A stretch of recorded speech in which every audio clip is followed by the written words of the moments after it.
বসতবাড়ির সৌন্দর্য বৃদ্ধি করার জন্য এখন যেহেতু আমরা সবাই শহরে বসবাস করি, শহরের প্রতিটি বারান্দা এবং ঘর হতে পারে আপনার গাছপালার নিরাপদ বাসস্থান। আমরা যদি একটু এই নার্সারিটির দিকে খেয়াল করি তাহলে দেখব এখানে বিভিন্ন ধরনের ফুল এবং ফলের গাছ রয়েছে, যেগুলো দেখতে অনেকটা বনসাই প্রকৃতির।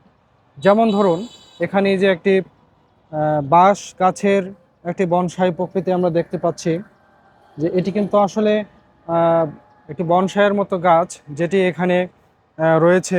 তাছাড়া এখানে অনেক পাতাবাহার রয়েছে, যাদের সাইজ কিন্তু এর চাইতে খুব বেশি বড় হয় না এবং অনায়াসেই আপনার বারান্দায় বা ঘরের মেঝেতে বা পড়ার টেবিলের পাশেই কিন্তু আপনি এগুলো রেখে দিতে পারবেন। এখানে একটি ফুল রয়েছে যা ট্যামোলিয়া নামে পরিচিত, সাদা ফুল। এটি কিন্তু আপনি যখন তাকাবেন আপনার দৃষ্টিশক্তি অনেকটাই খুবই ভালো লাগবে, এতটাই যে এই ফুলগুলো যখন ফুটে তখন দেখতে খুবই ভালো লাগে। এখানে এই যে পাথরকুচি গাছ রয়েছে, এই পাথরকুচি কিন্তু অনেক ঔষধি গুণাগুণ রয়েছে।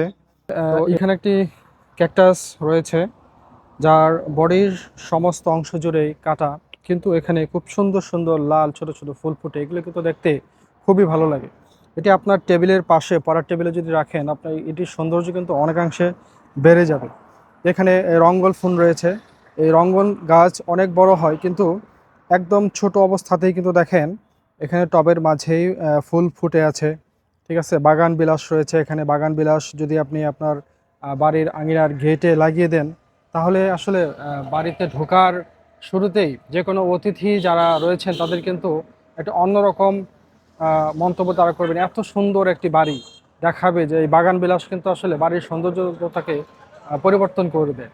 এ ধরনের অনেক গাছ, অনেক ফুল গাছ রয়েছে, যেগুলো আমরা চাইলেই কিন্তু আমাদের বাড়ির আঙিনা এই সবুজে রূপান্তরিত করতে পারি।